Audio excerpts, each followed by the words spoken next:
Ya pemirsa, anak-anak adalah generasi penerus bangsa dan memastikan mereka tumbuh bahagia, aman, dan terlindungi merupakan tanggung jawab kita bersama. Di Provinsi Kepulauan Riau, upaya mewujudkan provinsi layak anak terus diupayakan. Namun, yang menjadi pertanyaan, sudah bisakah Kepulauan Riau menjadi provinsi layak anak? Untuk itu, di studio kami telah hadir konselor dan mediator Pusat Pembelajaran DP3 Provinsi Kepulauan Riau, Bapak Sudirman. Selamat siang, Pak. Selamat siang, Mbak. Ya, bagaimana kabarnya hari ini? Alhamdulillah, cuma agak suaranya serak sedikit. Iya. Kalau kondisi anak di Kepulauan Riau bagaimana, Pak? Situasi anak-anak kita memang perlu usaha yang lebih masif lagi.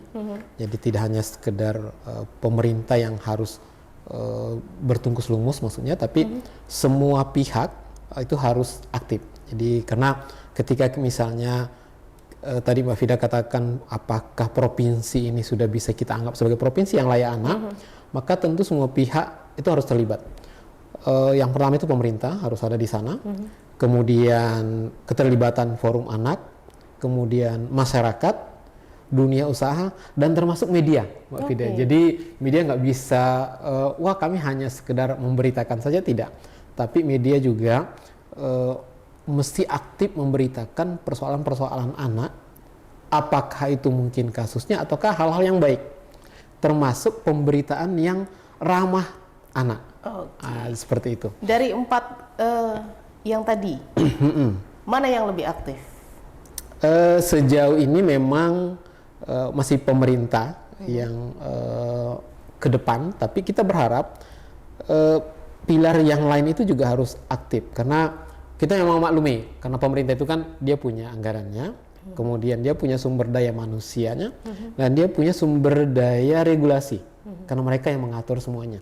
Tapi keterlibatan masyarakat itu harus ada, karena masyarakat lebih tahu atau lebih paham, dan dia lebih dekat dengan situasi perempuan dan anak. Nah, jadi ketika ada persoalan-persoalan di masyarakat, kita berharap masyarakat itu yang pertama aktif terlebih dahulu.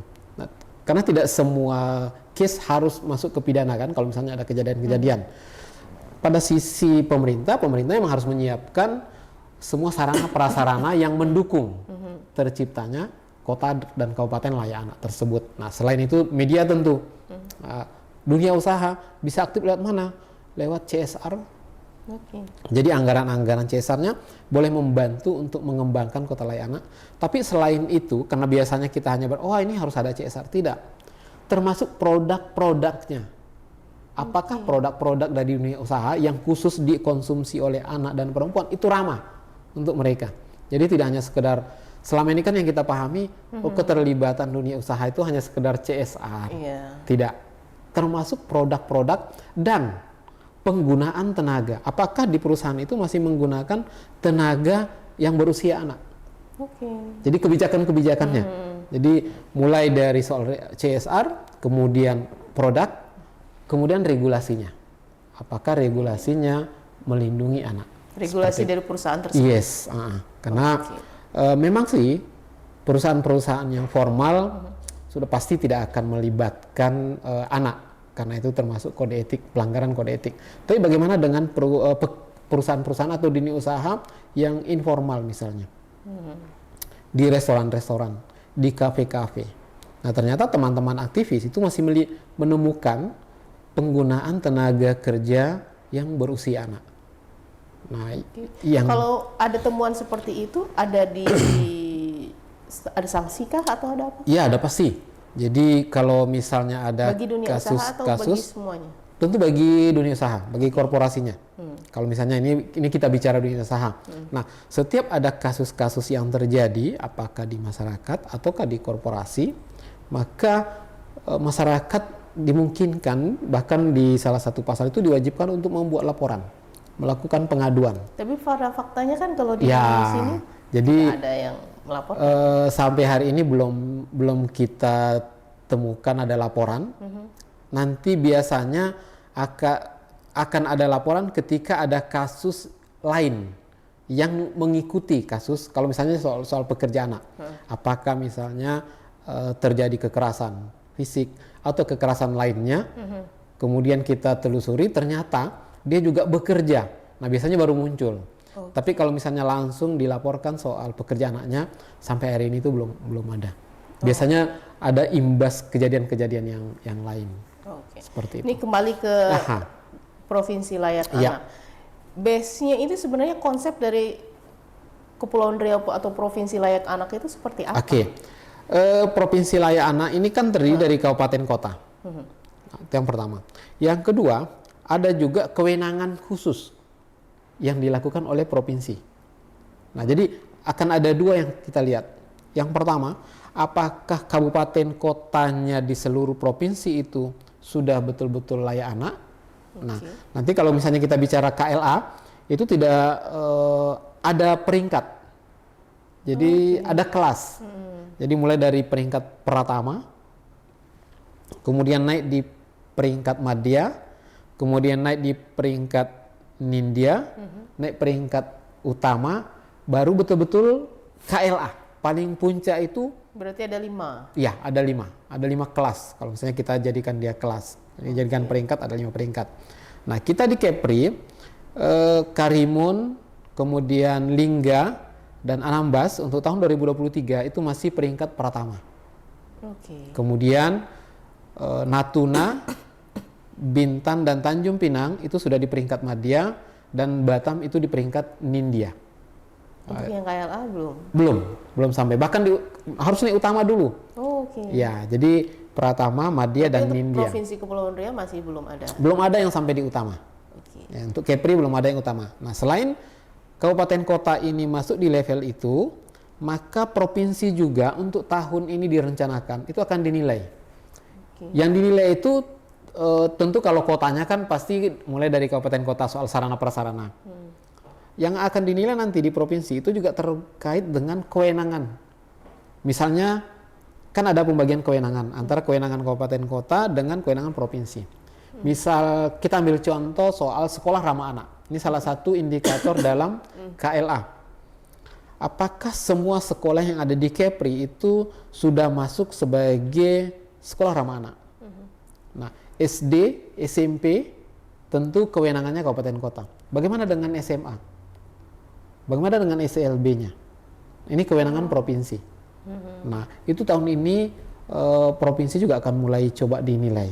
Jadi kalau sebelum 2024 ini, Kepri itu akan mendapat penghargaan sebagai provinsi layak anak karena semua kabupaten kotanya sudah mendapatkan predikat sebagai kota layak anak. Kita tidak lihat apakah dia kelas pertama, madya, nindya, utama. Sepanjang dia sudah mendapatkan itu, sudah masuk di kelompok itu, maka provinsi tersebut dianggap sebagai provinsi yang layak anak. Nah, tapi tahun 2024 ini lagi sedang dipikirkan oleh kementerian bahwa tentu tidak hanya sekedar kabupaten kotanya saja. Bagaimana dengan kewenangannya provinsi? Bagaimana misalnya kita mengatakan bahwa, ini contoh saja, provinsi A itu profila, provinsi layak anak, padahal semua kabupaten kotanya baru pada level pertama saja. Tentu tidak fair dengan provinsi yang lain yang sudah di level nindya, utama bahkan. Nah, makanya itu provinsi juga harus dilakukan evaluasi juga. Tapi kalau dengan indikatornya apa sebenarnya untuk yang menentukan ini Pratama, ini madya. Nah, ada 5 klaster ditambah kelembagaan, kemudian dekela. Jadi ada 7 kelompok yang dinilai untuk menentukan bahwa kabupaten kota itu mendapatkan peringkat pertama dan seterusnya. Yang pertama itu di kelembagaan. Jadi kita akan bicara kelembagaan. Kelembagaan ini isinya apa saja? Yang pertama soal regulasi. Apakah kabupaten kota itu memiliki regulasi terkait dengan kabupaten kota layak anak? Atau minimal terkait dengan upaya perlindungan terhadap anak. Yang kedua, apakah kabupaten kota tersebut menyiapkan anggaran? Nah, ini lagi-lagi nih. Termasuk anggaran. Jangan sampai hanya ada regulasi, tapi tidak diikuti dengan penyediaan anggaran. Kan nggak bisa berjalan juga di lapangan.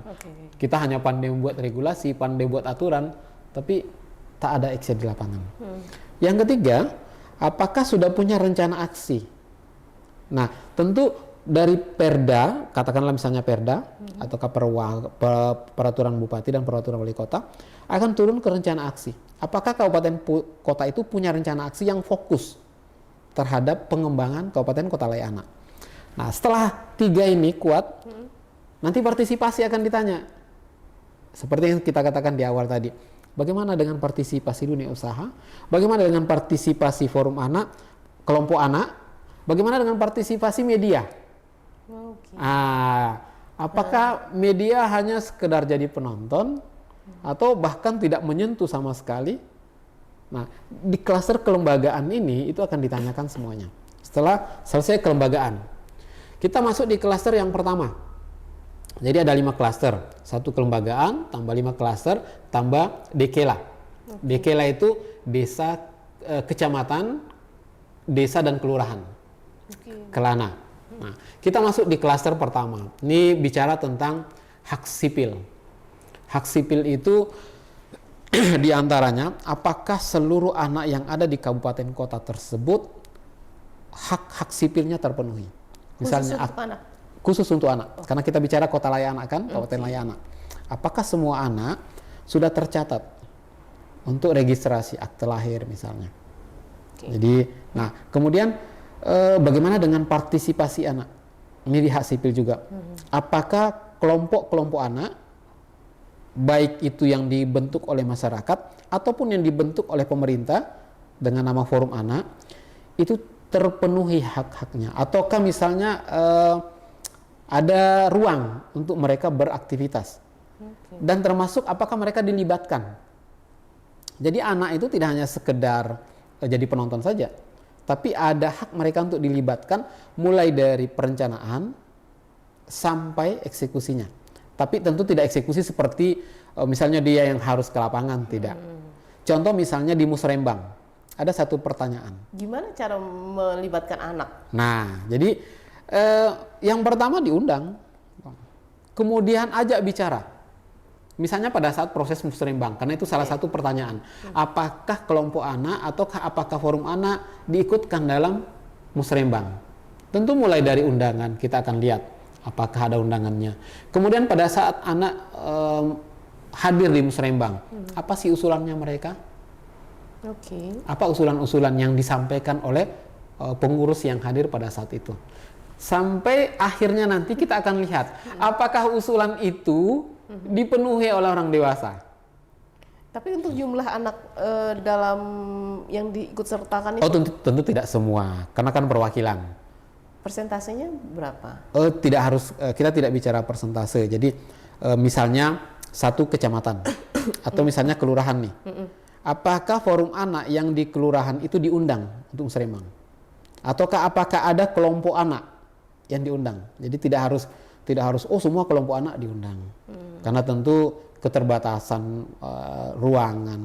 Nanti semakin ramai nanti malah bising yang ada. Nah, jadi apakah ada perwakilan? Tapi dari berbagai umur. Kalau forum anak itu kan, kalau yang kita sebut anak itu adalah seseorang yang belum berusia 18 tahun. Iya, tapi kan range-nya panjang gitu. Tidak, jadi biasanya perwakilan. Perwakilan. Ya, sepanjang sudah ada perwakilan anak, misalnya kelurahan A akan mengadakan musrembang, apakah dalam musrembang itu ada kelompok anak yang diundang atau ada forum anak yang diundang? Nah, jadi tidak 2-3 orang bisa jadi. Karena juga pada saat pelaksanaan itu kan jangan sampai juga mengganggu aktivitas anak. Ya, kan biasanya musrembang itu kegiatan pemerintahan kan di jam sekolah. Nah, anak-anak lagi sekolah. Mungkin perwakilan dari SMP atau SMA gitu. Biasanya, nah ini kalau misalnya bicara forum anak, itu forum anak akan menentukan. Nah, jadi ketika undangan itu sampai ke mereka, mereka akan musyawarah. Siapa yang bisa hadir, siapa yang bisa menyampaikan usulan kita nantinya, siapa yang lagi sedang free, dan mereka yang bermusyawarah, bukan kita lagi. Berarti di situ sudah tinggal ya. Jadi mereka sudah sampai ya. Itu dari kalau misalnya kita bicara soal musrembang. Nah, itu di klaster 1. Kita masuk ke klaster kedua. Ini soal keluarga dan pengasuhan alternatif. Nah, jadi ada 5 klaster, hak sipil, kemudian keluarga dan pengasuhan alternatif. Bagaimana sih perannya pemerintah dan masyarakat terhadap peningkatan kualitas pengasuhan? Jadi termasuk di dalamnya bagaimana dengan perkawinan usia anak. Usia perkawinan kita hari ini kan meningkat, yang awalnya 16 bagi perempuan, 19 laki-laki, hari ini itu sama, 19 tahun. Nah tapi usia anak kita kan masih di bawah 18 tahun. Nah itu akan kita mintakan, apakah di salah satu kabupaten misalnya perkawinan anaknya itu masih cukup tinggi. Pertanyaan lanjutan, kalau misalnya cukup tinggi, apa yang dilakukan oleh pemerintah, apa yang dilakukan oleh masyarakat, apa yang dilakukan forum anak, apa yang dilakukan oleh media. Nah, jadi perannya itu selalu ada. Yang pilar-pilar tadi itu selalu ada. Pertanyaan itu selalu berhubungan. Di klaster kedua ini juga ada pertanyaan, jika ada masalah, apakah di kabupaten kota itu punya lembaga konsultasi keluarga? Ada nggak disiapkan? Baik yang disiapkan oleh pemerintah atau masyarakat. Nah, jadi kita tidak hanya bicara soal ini biar terhindar dari masalah, tapi ketika ada masalah, apa yang harus kita lakukan? Kan pertanyaannya itu. Kan nggak mungkin kita mau hilangkan semua problem. Kita nggak mungkin hilangkan kasus, nolkan misalnya seperti itu. Pertanyaannya adalah ketika ada masalah, ketika ada kasus, apa yang harus kita lakukan? Nah, jadi termasuk di situ di klaster kedua itu, apakah ada tempat untuk keluarga berkonsultasi ketika ada masalah.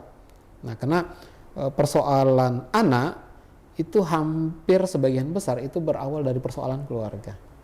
Nah, ini yang kadang-kadang kita tidak punya. Nah, tapi kita bersyukur di Kepri, di hampir semua kabupaten kota kita sudah punya lembaga pusat pembelajaran keluarga. Di Tanjung Pinang ada, di Bintan ada, Karimun ada, Lingga ada, Natuna, tinggal Anambas. Anambas rencananya tahun ini akan membentuk pusat pembelajaran keluarga. Jadi tinggal satu kabupaten kota saja. Dan ini soal konsultasi keluarga sebenarnya tidak hanya Puspaga saja, karena OPD-OPD lain juga sebenarnya punya. Tapi kita berharap OPD lain yang punya, misalnya Kementerian Agama. Kementerian Agama itu punya yang namanya Pusaka Sakinah. Nah, kita sebenarnya berharap agar supaya Kementerian Agama juga menggaungkan hal ini kepada masyarakat, sehingga masyarakat punya pilihan, punya alternatif pilihan. Mau kemana? Mau kemana saja. Oh, saya nyamannya dengan Puspaga karena sudah kenal dengan Pak Dirman. Kita ada konselor, ada Pak Dirman, Bu Irawati, kemudian ada psikolog juga Mbak Vira. Kemudian kita berlima. Ya, kita berlima di sana sama Mas Eka Bambang juga termasuk. Nah, kemudian kita pindah ke klaster ketiga. Di sana ada kesehatan dasar dan kesejahteraan. Nah, ini bicara betul-betul soal kesehatan. Bagaimana imunisasi, bagaimana pemberian ASI, bagaimana pemberian makanan tambahan. Dan memang data-data ini yang kalau misalnya pengalaman ya Mbak Fidaya, data-data yang cukup lengkap itu di klaster kelima ini. Jadi kita mesti mengakui bahwa klaster kelima ini kesehatan datanya itu cukup update ya. Jadi Kementerian Kesehatan betul-betul luar biasa mereka, karena sampai di Posyandu kita bisa dapatkan data. Ya, setelah itu pindah ke klaster berikutnya soal pendidikan dan pemanfaatan waktu luang serta budaya. Jadi seperti yang saya katakan tadi, sudah berapa persen sekolah-sekolah di Kepri ini yang menginisiasi dulu untuk menjadi sekolah ramah anak. Karena hari ini juga ternyata kekerasan tidak hanya, meskipun memang lokasi kekerasan anak itu paling tinggi dalam rumah tangga, tapi di sekolah itu juga terjadi, terutama soal perundungan. Nah, ini soal perundungan ini yang masih cukup tinggi, dan Puspaga juga ngambil peran di sana untuk membantu sekolah-sekolah. Nah, sekolah-sekolahnya sekolah-sekolah tertentukah atau untuk tidak. Sekolah umum? Kita berharap semua sekolah, baik milik masyarakat maupun milik pemerintah, harus berbasis ramah anak. Nah, memang untuk mencapai sekolah yang ramah anak itu ada 3 tingkatan lagi. Yang pertama itu mau, kemudian mampu dan maju. Mau ini ibarat kata niatlah. Dia sudah berniat, oke, kami berniat untuk menjadikan sekolah kami sebagai sekolah yang ramah anak. Kami sudah buat SK timnya, kemudian kami sudah deklarasikan, kami sudah tanda tangan, kami sudah siapkan regulasinya. Itu baru mau. Kemudian naik ke level kedua, yaitu mampu. Mereka sudah melakukan pelatihan. Jadi semua tenaga pendidik dan kependidikan di sekolah itu wajib mengikuti pelatihan terkait soal perlindungan anak, bagaimana melakukan pencegahan, bagaimana melakukan penanganan. Nah, ini juga terkait dengan karena baru keluar Permendikbud Ristek nomor 46 2023. Bagaimana agar supaya sekolah itu mampu melakukan pencegahan dan penanganan. Salah satunya Misalnya soal perundungan. Nah, jadi ketika ada kasus-kasus di sekolah, teman-teman pendidik dan tenaga pendidikan itu sudah punya pemahaman, sudah mengetahui alurnya.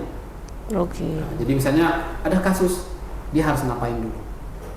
Sampai ketika misalnya kasus ini cukup berat, dia akan merujuk kemana? Atau mereka harus bermitra kemana? Misalnya kesehatan, atau misalnya dia ke Puspaga, oh kami cuma butuh konseling saja. Atau oh ini berat nih, tindakannya berat, harus berkoordinasi dengan kepolisian.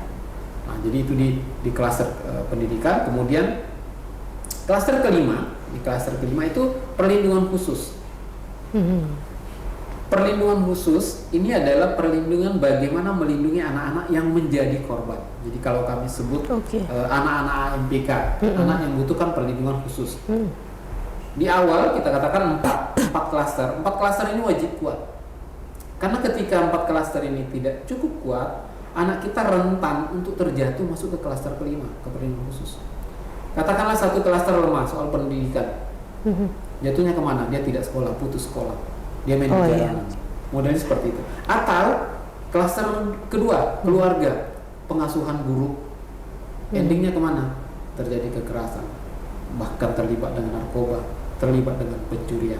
Nah, jadi ini ada 5 klaster, kemudian ditambah lagi dengan kecamatan, kelurahan dan desa. Jadi KLA itu tidak hanya fokus di kota besarnya saja, tapi bagaimana dengan kelurahan, bagaimana dengan desanya. Memang indikatornya tidak sebanyak dengan kota, karena tentu ketika indikator yang kecil ini di desa kelurahan sudah terpenuhi, tinggal sedikit nambah aja lagi di kabupaten kota. Nah, jadi seperti itu. Jadi ada kelembagaan, tambah 5 klaster dan kelana dikira. Tapi untuk aksinya, konkret langkah konkretnya? Nah, konkret langkahnya ini sebenarnya akan berkait dengan RAD tadi di kelembagaan. Ketika kabupaten kota sudah menyiapkan rencana aksi daerah, maka ini seharusnya dituangkan dalam bentuk program dan kegiatan. Tentu harus didukung dong dengan anggaran, karena ada di pertanyaan kelembagaan. Ketika dituangkan dalam program dan kegiatan, maka ini akan bergerak ke seluruh. Tapi sudahkah? Oh, sejauh ini sudah. Meskipun tentu memang kan Mbak Fida kan bisa Mbak Fida bisa lihat misalnya ketika kita lihat peringkatnya nih, apakah Pratama, apakah masih di Pratama, ataukah sudah di Madya. Nah, kalau bagi kami yang kebetulan saya juga termasuk salah satu tim evaluator di pusat, ketika kita lihat Pratama dan Madya itu memang masih banyak bermain di administrasi. Ya, bahwa ketika ada misalnya soal contoh musrembang, anak-anak sudah dilibatkan, anak-anak sudah mengusulkan. Tapi pertanyaan berikutnya kadang-kadang sudah tidak terjawab. Apakah usulan anak-anak itu dipenuhi? Berapa persen yang terpenuhi? Biasanya itu sudah belum sampai ke sana. Jadi biasanya memang kalau di peringkat Pratama Madya itu kita banyak melihat, memeriksa administrasi, surat menyuratnya, undangan, materi dan segala macam. Nanti kalau bergerak sudah sampai ke level Nindya dan Utama, kami akan lihat dampak sudah. Apakah memang ketika mereka mengakui bahwa kota kita tidak akan misalnya ada pekerjaan, apakah memang real bahwa sudah tidak ada pekerjaan di tempat itu, terutama di formal ya. Formal tidak ada. Apakah data pengawasannya di Snaker itu betul-betul sudah berjalan, sudah terlaksana.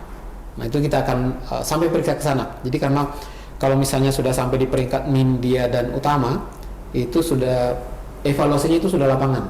Nah, kalau Pratama dengan Madya biasanya kita evaluasi online, via Zoom biasanya.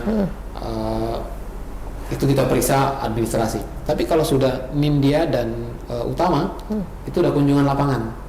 Nah, kadang-kadang misalnya pernah satu ketika kita turun ke lapangan, kita lihat taman bermainnya sudah cukup ramah anak, dan kita akan rencananya memberikan nilai yang bagus nih. Tapi begitu mau naik ke kendaraan, ternyata di tempat bermain yang anak-anak berkumpul di sana, itu iklan rokok masih terpampang dengan besar. Sedetail itu? Yes.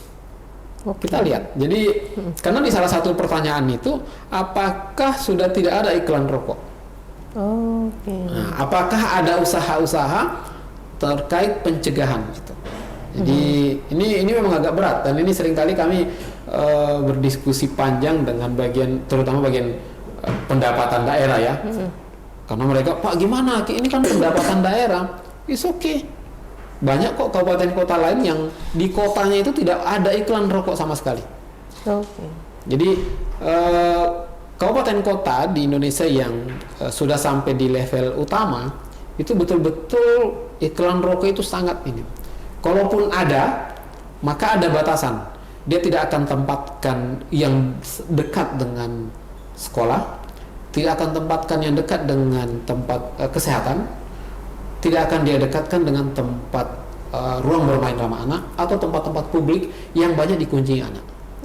Nah, jadi memang betul-betul di tempat yang jauh. Kalau misalnya kayak di kafe-kafe, tentu mereka akan pasang. Tapi kalau sekarang kan seperti media sosial, itu regulasinya seperti apa? Maksudnya? Untuk sosialisasi. Oh iya, sosialisasi media sosial tetap. Jadi sosialisasi media sosial yang dilakukan oleh pemerintah nih maksudnya, itu tetap. Jadi biasanya melakukan itu tentu pemerintah. Biasanya pemerintah yang akan melakukan sosialisasi lewat media sosial. Karena jadi nanti pada saat penilaian itu kita akan lihat juga apa sih yang dilakukan. Jadi ada KIE-nya nanti di pertanyaan kelembagaan. Upaya-upaya apa yang dilakukan.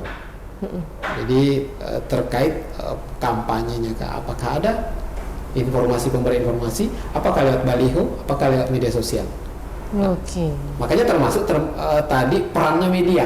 Apakah pemerintah itu menggandeng media untuk melakukan upaya-upaya pemenuhan KLA tadi? Itu jadi pada faktanya untuk di Kepulauan Riau seperti apa? Sejauh ini kalau misalnya tahun lalu itu masih banyak media cetak, cetak online ya. Jadi tapi baru pada pemberitaan. Jadi belum betul-betul. Kita kan berharap media itu tidak hanya sekedar memberitakan saja, tapi apa upaya yang bisa dibantu oleh media tersebut terkait pemenuhan untuk mencapai KLA tadi. Nah, itu sebenarnya. Ya. Untuk mewujudkan keprilayak anak itu pentingnya apa, Pak? Ini yang mungkin abstrak ya kalau kita bicara. Kita tidak akan seperti membangun jembatan, bangun jalan tol. Tapi dampaknya kepada siapa? Kepada anak-anak kita. Sering ada pertanyaan juga, termasuk teman-teman, untuk apa sih, ngapain kita harus wujudkan KLA ini? Ya kadang orang masih berpikir, ngapain sih, untuk apa? Kan mending bangun gedung, bangun jembatan, sarana prasarana. Yang pertama saya katakan, ini untuk memenuhi amanah, untuk memenuhi tanggung jawab kita sebagai yang memegang amanah. Kita sudah diberikan amanah untuk duduk di pemerintahan. Tugas kita apa? Mensejahterakan. Siapa itu? Anak dan perempuan. Yang kedua, dampaknya tentu tidak akan kita dapatkan per hari ini, per 1 tahun. Bisa jadi dampaknya 5 tahun, 10 tahun ke depan. Karena yang kita bangun ini manusia. Yang akan merasakan dampak itu adalah anak dan perempuan. Kalau misalnya kita bicara perempuan, coba bayangkan kalau seandainya kita anak-anak hari ini sudah berani untuk berbicara, mereka berani, punya kemampuan, bukan hanya persoalan berani ya, karena kalau berani semua juga orang berani, anak-anak di jalanan juga berani, tapi dia punya kemampuan untuk menyampaikan apa yang dia inginkan. Perempuan juga begitu. Kalau seandainya kita tidak, kita tetap perempuan bagiannya hanya di samping, perempuan bagiannya hanya di belakang, Tentu kita tidak akan duduk satu meja. Karena mungkin ya pria juga, laki-laki juga yang berada di samping saya. Tapi hari ini itu kita bisa rasakan. Di dunia sosial, di dunia masyarakat, kita punya peran yang sama.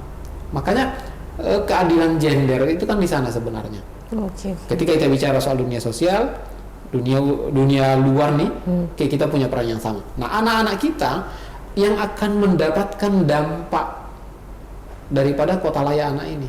Nah, coba bayangkan, kalau seandainya satu kota kita tidak penuhi yang 4 ini, yang 4 klaster tadi, saya yakin klaster kelima itu pasti akan tinggi. Anak yang terlibat narkoba, anak yang terlibat di jalanan, anak yang terlibat pencurian, anak yang terlibat kasus-kasus kekerasan seksual. Kenapa? Karena lemah kita di pemenuhan hak anak. Siapa yang akan rugi? Keluarga dan generasi. Bagi yang bicara mungkin, dampaknya tak ada, anak-anak saya oke-oke saja, bersyukurlah, karena anak-anaknya masih oke. Tapi kalau untuk Kepulauan Riau, yang paling tinggi apa? Nah, kasus, kalau misalnya kita lihat kasus per 2023 nih, per 1 tahun, itu sekitar 570-an kasus, kurang lebih. Kemudian korban laki-laki itu sekitar 130, sisanya itu perempuan. Sisanya perempuan. Nah, kasus yang tertinggi ini masih mendominasi oleh kekerasan seksual. Jadi ini masih cukup tinggi kasus kekerasan seksual, baik yang dilakukan, dan hampir semuanya itu pelakunya dikenal oleh korban. Orang dekat. Dekat itu ada pendefinisian ya, tapi yang jelas dikenal. Ada memang sebagian besar ada yang kenal dekat, misalnya pacar dan segala macam. Bahkan ada juga yang orang yang seharusnya melindunginya. Jadi orang yang seharusnya melindungi, tapi justru dia jadi pelaku. Nah, jadi sepanjang 2023 itu memang kekerasan seksual yang masih tinggi di Kepri, baru disusul dengan kekerasan fisik dan psikis yang lain. Langkahnya seperti apa untuk mengurangi tingkat kekerasan? Jadi selain langkah-langkah yang standar, karena pemerintah sudah punya standar mewujudkan KLA tadi. Nah, ada langkah-langkah yang teknis lagi. Pemerintah itu melatih atau membentuk kader-kader masyarakat. Jadi kalau misalnya bicara soal KLA kan itu terstruktur sudah. Nah, sekarang pemerintah sekarang masuk ke masyarakat. Jadi membentuk kader. Hari ini ada yang kita sebut dengan aktivis PATBM, perlindungan anak terpadu berbasis masyarakat. Kemudian juga dimunculkan satu upaya lagi agar supaya desa kelurahan itu menjadi desa kelurahan ramah perempuan dan peduli anak. Nah, jadi dua kegiatan ini kita lagi sedang majukan. Kenapa? Karena kita paham bahwa yang mengetahui, memahami situasi masyarakat itu adalah masyarakat itu sendiri. Dan biasanya masyarakat itu punya upaya apa ya, yang efektif untuk menyelesaikannya di masyarakat. Nah, ini yang kita ingin tumbuhkan sebenarnya. Hari ini kan tidak seperti kita dulu kecil. Ketika kita di kampung buat nakal misalnya, masyarakat itu langsung cepat negur. Orang-orang tua kita akan, ngapa kau buat macam itu? Kenapa kamu lakukan itu? Hari ini hampir jarang. Karena sudah berubah mungkin. Ya, bisa jadi budaya yang berubah. Nah, ini akan kita tumbuhkan kembali. Maka pelatihan PATBM ini dan relawan Sapa, jadi ada dua, ada aktivis PATBM, ada relawan Sapa, sahabat perempuan dan anak, itu kita latih. Kita latih agar supaya mereka mampu menyiapkan desa kelurahannya untuk menjadi desa kelurahan layak, desa ramah perempuan dan peduli anak. Kemudian aktivis ini mampu menjadi ujung tombak melakukan pencegahan. Jadi aktivis PATBM itu 80% tugasnya ayo pencegahan, ayo cegah, jangan sampai terjadi. Kalaupun terjadi, sepanjang masih bisa dimediasi, ayo kita mediasi di tingkat masyarakat. Karena biasanya mediasi di tingkat masyarakat dengan kearifan lokal itu biasanya lebih menyentuh di antara mereka, seperti itu. Ya, harapannya terakhir ini Pak, harapan dan himbauan untuk masyarakat. Nah, harapan untuk kepada pemerintah, himbauan untuk masyarakat. Pemerintah tentu, yang pertama pemerintah tentu, karena dia yang punya semuanya. Dia punya regulasi, maka ciptakan regulasi yang ramah perempuan dan anak. Kemudian dia punya anggaran, tolong dong anggarannya untuk perempuan dan anak. Yes. Jadi tidak hanya sekedar anggaran rapat dan segala macam, tapi betul-betul real yang bisa digunakan, dimanfaatkan oleh perempuan dan anak. Faktanya sekarang sudah ada belum? Tentu masih terbatas. Tentu masih terbatas. Kita ingin ada peningkatan, karena yang kita bangun ini kan sumber daya manusia. Kemudian untuk masyarakat, ayo bangun kepedulian. Ini sebenarnya yang hilang, rasa peduli yang hilang di tengah masyarakat kita ketika mereka melihat ada hal-hal yang buruk dan mereka mendiamkan saja. Nah, artinya orang yang mendiamkan sesuatu keburukan bermakna ekstrimnya mungkin kita bisa katakan kerjasama ya. Mendiamkan itu. Nah, berperan aktif mungkin masyarakatnya. Mesti, seharusnya berperan aktif. Nah, yang terakhir mungkin masuk ke level keluarga. Nah, jadi inti dari, karena semuanya kita kan terbentuk dari persoalan keluarga nih.